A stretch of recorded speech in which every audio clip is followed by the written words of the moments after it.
নমস্কার, সবাইকে জানাই শুভ দীপাবলির শুভেচ্ছা ও আন্তরিক ভালোবাসা।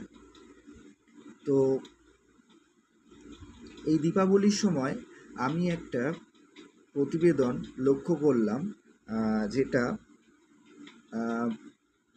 কালো মেয়েদেরকে নিয়ে পাওলি দাম সেটা নিজেকে তুলনা করে, নিজের গায়ের রঙের সঙ্গে তুলনা করে ওনার কিছু বক্তব্য রেখেছেন, খুব মজার বক্তব্য। তো সেগুলো আমি আপনাদেরকে আজকে আপনাদের সামনে তুলে ধরছি, আশা করি শুনতে ভালো লাগবে।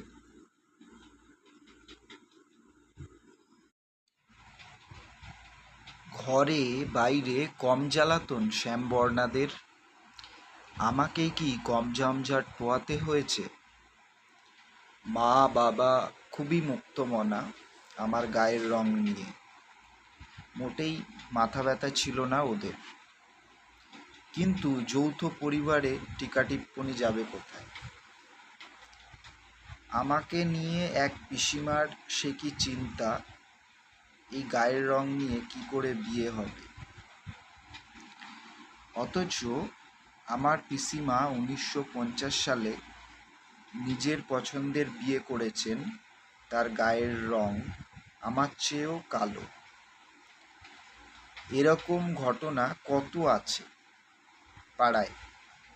কোচিংয়ে পড়তে গিয়েছি, সেখানেও গায়ের রং নিয়ে কম কথা শুনতে হয়নি। মনটা এক এক সময় খারাপ হয়ে যেত। আচ্ছা, যিনি আমার বিয়ে নিয়ে চিন্তিত ছিলেন, আমার বিয়ের সময় সেই পিসিমাই বলেছিলেন পাওলির মতো সুন্দরী তো সুন্দর বরই হবে। এভাবে প্রতিবাদের মধ্যে দিয়ে যেতে যেতেই সমাজ কেমন এগিয়েছে। এখন আর ফর্সা হওয়ার ক্রিমের তেমন রমরমা নেই, ফেয়ারনেস শব্দও ব্যবহার করা যায় না। রূপটান বাঁচতে গেলে নিজের গায়ের রঙের নিতে হয়, এটুকুই বা কম কি।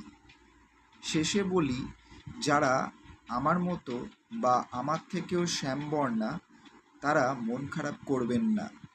কালোর মধ্যে কিন্তু এক গভীর রহস্য থিতিয়ে। বলিউডের রেখাজিকে দেখুন, ওর মতো প্রহেলিকা আর কে আছেন?